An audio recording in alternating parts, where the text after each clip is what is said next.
ఇంట్లో ముగ్గురికి మాత్రమే వంట సిద్ధంగా ఉంది. అదే సమయంలో భారీ వర్షంలో 20 మంది బంధువులు ఒక్కసారిగా ఇంటికి వచ్చారు. బయట వర్షం, లోపల ఆకలి. కాని లక్ష్మమ్మ అవ్వ మాత్రం అసలు కంగారు పడలేదు. ఆమె చేసిన ఒక చిన్న పని వల్ల అందరూ కడుపు నిండా తిని చివరికి ఆమె తెలివిని మెచ్చుకోకుండా ఉండలేకపోయారు. పచ్చని పొలాల మధ్యలో ఉన్న చిన్న గ్రామం. ఆ గ్రామంలో చిన్న పెంకుటిల్లు. ఆ ఇంట్లో లక్ష్మమ్మ అవ్వ, ఆమె మనవడు చిన్ని మనవరాలు బుజ్జి ఉండేవారు. లక్ష్మమ్మకు ఒక మంచి పేరు ఉండేది. ఏ సమస్య వచ్చినా ముందు నవ్వేది, తరువాత ఆలోచించేది. అందుకే ఊరిలో ఎవరికైనా చిన్న ఇబ్బంది వచ్చినా అవ్వను అడగండి అనేవారు. ఆ రోజు ఉదయం నుంచే ఆకాశం నల్లని మబ్బులతో నిండిపోయింది. గాలి బలంగా వీయడం మొదలైంది. కొద్దిసేపటికే ధడధడ ఉరుములు, చటక్ మెరుపులు, వెంటనే భారీ వర్షం. బుజ్జి బయటకు చూసి, అవ్వా, ఆకాశం మొత్తం బిందెతో నీళ్లు పోస్తున్నట్టుంది అంది. అవ్వ నవ్వుతూ, వానకు కూడా ఈ రోజు పని ఎక్కువ ఉన్నట్టుంది అంది. చిన్ని వెంటనే అడిగాడు, అవ్వా, ఈ రోజు బజారుకు వెళ్ళం కదా, ఈ వర్షంలో ఎవరు వెళ్తారు బాబూ? లక్ష్మమ్మ వంటింట్లోకి వెళ్ళింది. ఈ రోజు ముగ్గురికే వంట చేసింది. 2 గ్లాసుల బియ్యం, కొద్దిగా పప్పు, దొండకాయతో ఒక కూర, పెరుగు, ఇంట్లో ఉన్న మామిడి ఊరగాయ, అంతే. బుజ్జి గిన్నెలోకి చూసి, అవ్వా, ఈ రోజు వంట త్వరగా అయిపోయిందే అంది. మన ముగ్గురికే కదా అని అవ్వ నవ్వింది. అంతలోనే టక్ టక్ టక్ తలుపు మీద శబ్దం. చిన్ని పరుగెత్తి వెళ్లి తలుపు తీశాడు. అయ్యో మామయ్య అని ఆనందంగా అరవగానే వెనకాల ఇంకో కుటుంబం, మరో కుటుంబం, ఇంకా 2, మరో 4. వర్షం నుంచి తడిసి ముద్దయి అందరూ లోపలికి వచ్చేశారు. వంతెన మీద నీళ్లు వచ్చేశాయి. ముందుకు వెళ్ళలేకపోయాం. వర్షం తగ్గే వరకు ఇక్కడే ఉండాలి అని చెప్పారు. లక్ష్మమ్మ ఒక్కరిని కూడా ఎందుకు వచ్చారు అని అడగలేదు. ముందు లోపలికి రండి, తడిసిన బట్టలు మార్చుకోండి అంది. చిన్ని మాత్రం నెమ్మదిగా లెక్క పెట్టడం మొదలుపెట్టాడు. 1, 2, 3. చివరికి మొత్తం 20 మంది. చిన్న ఇల్లు ఒక్కసారిగా సందడిగా మారిపోయింది. పిల్లలు నవ్వుతూ పరుగులు పెడుతున్నారు. పెద్దవాళ్లు పాత జ్ఞాపకాలు చెప్పుకుంటున్నారు. చిన్ని మెల్లగా వంటింట్లోకి వెళ్ళాడు. బియ్యం గిన్నె తీసి చూశాడు. 2 గ్లాసులు పప్పు, కొద్దిగా కూర, ముగ్గురికే. అతను నోరు తెరిచి, అవ్వా అన్నాడు. ఏమైంది? మన దగ్గర ఉన్న వంట తెలుసు. 20 మందికి సరిపోదు. అవ్వ నవ్వింది. నువ్వు గిన్నెలో చూసావు, నేను మనుషుల్లో చూస్తున్నాను. చిన్ని ఆశ్చర్యంగా, అంటే? ముందు వాళ్ళ ముఖాలు చూడు. చిన్ని అందరినీ గమనించాడు. అందరూ తడిసిపోయి ఉన్నారు, అలసిపోయి ఉన్నారు. చలి వేస్తోంది. ఎవరూ ఆకలేస్తోంది అనలేదు. అవ్వ మెల్లగా చెప్పింది, ప్రయాణం చేసి వచ్చిన వాళ్లకు ముందుగా ఆకలి కాదు, వేడి కావాలి. చిన్ని తల ఊపాడు. అవ్వ వెంటనే పెద్ద గిన్నె తీసుకుంది. అందులో నీళ్లు పోసింది. కొద్దిగా బెల్లం వేసింది. అల్లం ముక్కలు నూరింది. మిరియాల పొడి వేసింది. తులసి ఆకులు వేసింది. కొద్దిగా ఏలకుల పొడి చల్లింది. ఇల్లంతా మంచి వాసన వచ్చింది. బుజ్జి ముక్కు ఎత్తి, అవ్వా, ఏం చేస్తున్నావు? వర్షం పారిపోయే మందు అంది. బుజ్జి నిజంగానే బయటకు చూసింది. వాన పోతుందా అంది. అందరూ గట్టిగా నవ్వేశారు. అవ్వ కూడా నవ్వుతూ, వాన కాదు, చలి పోతుంది. 10 నిమిషాల తర్వాత అందరికీ చిన్న చిన్న గ్లాసుల్లో వేడిగా ఆ పానీయం ఇచ్చింది. ఒక మామయ్య తాగి, అయ్యో, ఇది ఎంత బాగుంది. ఇంకో అత్తయ్య, శరీరం అంతా వెచ్చగా అయిపోయింది. పిల్లలు కూడా, ఇంకో గ్లాసు అని అడిగారు. అవ్వ నవ్వుతూ, ముందు అందరికీ ఒకటి, తరువాత ఇంకోటి. 10 నిమిషాల క్రితం వరకు అందరూ అలసిపోయి కూర్చున్నారు. ఇప్పుడు అందరూ నవ్వుతూ మాట్లాడుతున్నారు. చిన్ని ఆశ్చర్యంగా అడిగాడు, అవ్వా, ఇది ఎందుకు చేశావు? అవ్వ మెల్లగా చెప్పింది. చలి ఉన్నప్పుడు ఆకలి కూడా చిరాకుగా ఉంటుంది. ముందు మనసు ప్రశాంతంగా ఉండాలి. తరువాత భోజనం పెడితే అందరూ ఆనందంగా తింటారు. అంతలో ఒక చిన్న పిల్లాడు అడిగాడు, అమ్మమ్మ, భోజనం ఎప్పుడు? చిన్ని కూడా అదే ప్రశ్న కోసం ఎదురు చూస్తున్నాడు. లక్ష్మమ్మ చిరునవ్వు నవ్వింది. ఇంకో అరగంట. ఎందుకు అవ్వా? అందరూ ముందుగా ఒక చిన్న పని చేయాలి అని చెప్పి వంటింట్లో ఉన్న డబ్బాలను ఒక్కొక్కటిగా బయటకు తీసింది. చిన్ని బుజ్జి ఒకరినొకరు చూసుకున్నారు. చిన్ని బుజ్జి ఇద్దరూ అవ్వ వైపే చూస్తున్నారు. అవ్వా, ఇప్పుడు ఏం చేస్తావు? లక్ష్మమ్మ నవ్వింది. మన ఇంట్లో ఉన్నది తక్కువే, కానీ మన చేతులు ఎక్కువ. చిన్ని అర్థం కాక, అంటే అందరూ కలిసి చేస్తే పని త్వరగా పూర్తవుతుంది అంది. అవ్వ చప్పట్లు కొట్టింది. అందరూ ఒకసారి ఇక్కడికి రండి. పెద్దవాళ్లు పిల్లలు అందరూ వరండాలో చేరారు. భోజనం సిద్ధం కావడానికి కొంచెం సమయం పడుతుంది. అంతవరకు మనం అందరం కలిసి ఒక ఆట ఆడదాం. పిల్లలందరూ సంతోషంగా ఆట అని ఎగిరారు. పెద్ద మామయ్య నవ్వుతూ, ఈ వయసులో మేము ఆడాలా? అడిగాడు. అవ్వ వెంటనే, మీరు ఆడకపోతే పిల్లలు గెలిచేస్తారు అంది. అందరూ నవ్వేశారు. అవ్వ చిన్న చిన్న పనులు చెప్పడం మొదలుపెట్టింది. చిన్ని, నువ్వు అరటాకులు తీసుకురా. సరే అవ్వా. బుజ్జి, నీళ్ల గ్లాసులు కడిగి తీసుకురా. అలాగే. మామయ్య, బయట ఉన్న కరివేపాకు కొద్దిగా కోసి తీసుకురండి. అయ్యో, నేను కూడా పనిలో పడ్డానా? పని చేసిన వారికే 2 అప్పడాలు అంది అవ్వ. మామయ్య వెంటనే, అయితే నేను ఎక్కువ కరివేపాకు తీసుకొస్తా అన్నాడు. ఇంట్లో మళ్లీ నవ్వులు పూశాయి. ఒక చిన్న పిల్లాడు అడిగాడు, అమ్మమ్మ, నాకు ఏ పని? నువ్వు నవ్వుతూ ఉండాలి, అదేనా? అవును, ఇంట్లో నవ్వులు ఉంటే వంట కూడా రుచిగా అవుతుంది. పిల్లాడు గట్టిగా నవ్వాడు. మిగతా పిల్లలు నవ్వేశారు. అందరూ పనిలో బిజీగా ఉండగా లక్ష్మమ్మ వంటింట్లోకి వెళ్ళింది. బియ్యం గిన్నెను చూసి చిరునవ్వు నవ్వింది. సరే, ఇప్పుడు మన తెలివి పని చేయాలి. ముందుగా బియ్యాన్ని కడిగి పెట్టింది. తరువాత పప్పును కొద్దిగా ఎక్కువ నీళ్లతో ఉడికించింది.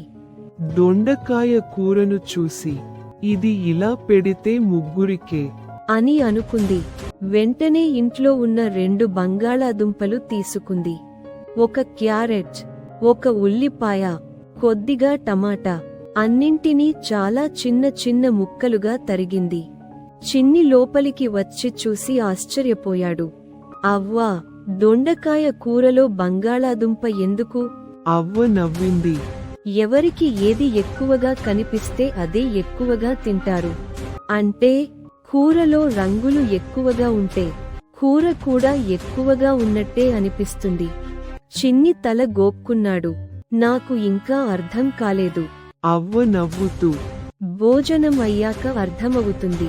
తరువాత ఆమె ఒక పెద్ద పాత్రలో మజ్జిగ తీసుకుంది. అందులో ఉల్లిపాయ ముక్కలు, పచ్చిమిర్చి, అల్లం, కరివేపాకు, కొత్తిమీర, కొద్దిగా ఉప్పు, చిటికెడు జీలకర్ర పొడి అన్నీ వేసి బాగా కలిపింది. బుజ్జి గిన్నెలోకి చూసి, అవ్వా, ఇది చాలా ఎక్కువగా అయింది, అదే కావాలి అంది అవ్వ. ఇంతలో పెద్ద అత్తయ్య వంటింట్లోకి వచ్చింది. లక్ష్మమ్మ, ఏమైనా సహాయం చేయనా? చేస్తావా? ఎందుకు చేయను? అయితే ఈ పప్పుతో పచ్చడి చేయాలి. పప్పుతో పచ్చడా? అవును, అది ఎలా? అవ్వ నవ్వింది. చూస్తూ ఉండు. ఉడికిన పప్పులో కొద్దిగా పచ్చిమిర్చి, వెల్లుల్లి, కొత్తిమీర, నిమ్మరసం వేసి బాగా నూరింది. చిటికెడు నూనెలో ఆవాలు, జీలకర్ర, ఎండుమిర్చి తాలింపు వేసింది. వాసన ఇల్లంతా వ్యాపించింది. పెద్ద అత్తయ్య ఆశ్చర్యపోయింది. అదే పప్పు ఇప్పుడు కొత్త వంట అయిపోయింది. ఒకే వస్తువుతో రెండు రుచులు వస్తే అదే ఇంటి తెలివి అంది అవ్వ. బయట పిల్లలు ఇంకా ఆటలాడుతున్నారు. ఒక చిన్నోడు పరుగెత్తుకుంటూ వచ్చి, అమ్మమ్మ ఆకలేస్తోంది అన్నాడు. అవ్వ అతని చేతిలో ఒక అరటిపండు పెట్టింది. ముందు దీన్ని ఇద్దరూ పంచుకుని తినండి.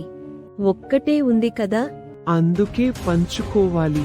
పిల్లలు ఇద్దరూ నవ్వుకుంటూ సగం సగం చేసుకుని తిన్నారు. చిన్ని అది చూసి అడిగాడు, అవ్వా, ఒక్కటే ఉన్నప్పుడు ఎందుకు ఇచ్చావు? అవ్వ నవ్వుతూ, పంచుకుంటే చిన్నది కూడా పెద్దదవుతుంది. అంతలో అన్నం ఉడికే వాసన వచ్చింది. అవ్వ మూత తీసి చూసింది. అన్నం బాగా పొంగింది. ఆమె కొద్దిగా నెయ్యి వేసి మెల్లగా కలిపింది. చిన్ని మళ్లీ గిన్నెలో చూశాడు. అవ్వా, ఇది ఇంకా 20 మందికి సరిపోదు కదా. లక్ష్మమ్మ నవ్వింది. నువ్వు ఇంకా గిన్నెనే చూస్తున్నావు. నేను మాత్రం భోజనం ఎలా వడ్డించాలో ఆలోచిస్తున్నాను. అది కూడా ముఖ్యమా? చాలా ముఖ్యం. అవ్వ బయటికి వచ్చి, అందరూ చేతులు కడుక్కొని వరుసగా కూర్చోండి అంది. పిల్లలు వెంటనే పరిగెత్తారు. పెద్దవాళ్లు కూడా నవ్వుతూ కూర్చున్నారు. చిన్ని మాత్రం ఇంకా అయోమయంలోనే ఉన్నాడు. 2 గ్లాసుల బియ్యంతో నిజంగా అందరికీ ఎలా సరిపెడుతుందో. అతని కళ్ళన్నీ ఇప్పుడు అవ్వ చేతుల మీదే ఉన్నాయి. వరండాలో అందరూ వరుసగా కూర్చున్నారు. బయట ఇంకా వర్షం టపటపా కురుస్తూనే ఉంది. లోపల మాత్రం నవ్వులు మాటలు. చిన్ని మాత్రం వంటింటి దగ్గరే నిలబడి ఉన్నాడు. అవ్వా, ఏమిటి బాబూ, ఇప్పుడు నిజంగా భయంగా ఉంది. ఎందుకు? అన్నం అయిపోతుందేమో. లక్ష్మమ్మ అతని భుజంపై చేయి వేసి నవ్వింది. భోజనం పెట్టే ముందు ఒక విషయానికి గుర్తుంచుకో. ఏమిటి అవ్వా? ఆకలి ఉన్నవాళ్లకు తొందరగా పెట్టాలి, కాని ఎక్కువగా కాదు. చిన్నికి ఇంకా అర్థం కాలేదు. అవ్వ ముందుగా అందరి అరటాకుల మీద చిన్న గరిటె అన్నం పెట్టింది.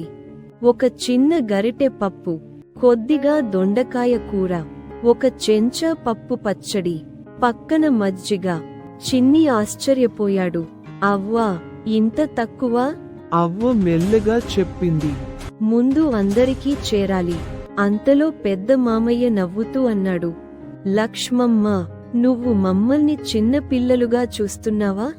అవ్వ వెంటనే నవ్వుతూ, ముందు రుచి చెప్పండి, తరువాత ఎంత కావాలో అంత పెడతాను అంది. అందరూ భోజనం మొదలుపెట్టారు. ఒక్క ముద్ద తిన్న వెంటనే, అయ్యో, ఎంత రుచిగా ఉంది అని పెద్ద అత్తయ్య అంది. మరో మామయ్య, ఈ పప్పు పచ్చడి ఎలా చేశావు అని అడిగాడు. రహస్యం అంది అవ్వ. బుజ్జి నవ్వుతూ, అవ్వ రహస్యాలు ఎప్పుడూ చెప్పదు అంది. ఇంతలో ఒక చిన్న పిల్లాడు అన్నాడు, అమ్మమ్మ, ఈ మజ్జిగ చాలా బాగుంది. అవ్వ వెంటనే, ఇంకొంచెం పోయనా అని అడిగింది. పోయండి అని గ్లాసు ముందుకు చాపాడు. మరో ఇద్దరు మాకు అన్నారు. అవ్వ మజ్జిగ మళ్లీ పోసింది. వేడి వాతావరణంలో చల్లటి మజ్జిగ అందరికీ బాగా నచ్చింది. చిన్ని మెల్లగా గిన్నెలో చూశాడు. అన్నం ఇంకా ఉంది.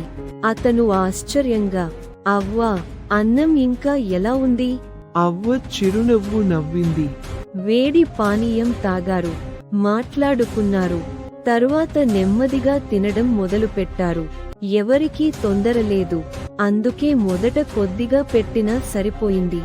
అంతలో బుజ్జి గట్టిగా అంది, అవ్వా, అప్పడాలు ఎక్కడా? అందరూ ఒక్కసారిగా ఆమె వైపు చూశారు. లక్ష్మమ్మ నవ్వింది. అదే మర్చిపోయాను అని చెప్పి వంటింట్లోకి వెళ్ళింది. చిన్ని వెంట వెళ్ళాడు. అవ్వా, నిజంగానే మర్చిపోయావా? అవ్వ కన్ను కొట్టింది. లేదు. అయితే ఇప్పుడు వేస్తే అందరూ వేడి వేడి అప్పడాలు తింటారు అంది. కొద్దిసేపట్లో చర్ చర్ అప్పడాలు కాలుతున్న శబ్దం. ఆ వాసనతో పిల్లలు ఒక్కసారిగా అప్పడాలు అని అరవడం మొదలుపెట్టారు. పెద్ద మామయ్య నవ్వుతూ, వాసనకే కడుపు నిండిపోతోంది అన్నాడు. అవ్వ ఒక్కొక్కరికి ఒక్కో అప్పడం పెట్టింది. పిల్లలు అప్పడం ముక్కలు చేసి అన్నంలో కలిపి తినడం మొదలుపెట్టారు. అందరూ ఎంతో రుచిగా ఉందని సంతోషంగా తింటున్నారు. భోజనం మధ్యలో పెద్ద అత్తయ్య అడిగింది, లక్ష్మమ్మ, ఈ కూర చాలా ఎక్కువగా కనిపిస్తోంది. చిన్ని వెంటనే నవ్వాడు. అది మా అవ్వ మాయ అన్నాడు. ఏ మాయ అని అందరూ అడిగారు. చిన్ని గర్వంగా చెప్పాడు. దొండకాయతో పాటు బంగాళాదుంప క్యారెట్ కూడా వేసింది. చిన్న చిన్న ముక్కలు చేసింది. అందుకే కూర కూడా ఎక్కువగా కనిపిస్తోంది. అందరూ నవ్వేశారు. అవ్వ మాత్రం మాయ కాదు, వృధా కాకుండా ఉపయోగించడం అంది. భోజనం అయిపోతుండగా ఒక మామయ్య మెల్లగా అన్నాడు, లక్ష్మమ్మ, ఇంకొంచెం అన్నం పెడతావా? చిన్ని ఒక్కసారిగా గిన్నె వైపు చూశాడు. అన్నం ఇంకా ఉంది. అవ్వ నవ్వుతూ, తప్పకుండా అని మరో గరిటె పెట్టింది. ఇంకా ఇద్దరూ అడిగారు. వాళ్లకు పెట్టింది. చివరికి అందరూ కడుపు నిండా తిన్నారు. చిన్ని పరుగెత్తి వంటింట్లోకి వెళ్లి గిన్నె చూశాడు. అందులో కొద్దిగా అన్నం ఇంకా మిగిలి ఉంది. అతను ఆశ్చర్యంతో, అవ్వా అని అరిచాడు. ఏమైంది? అందరూ తిన్నారు. ఇంకా అన్నం మిగిలింది. అవ్వ నవ్వుతూ చెప్పింది, ఇంట్లో వంట తక్కువగా ఉందని భయపడకూడదు. ఉన్నదాన్ని తెలివిగా పంచితే అది చాలా మందికి సరిపోతుంది.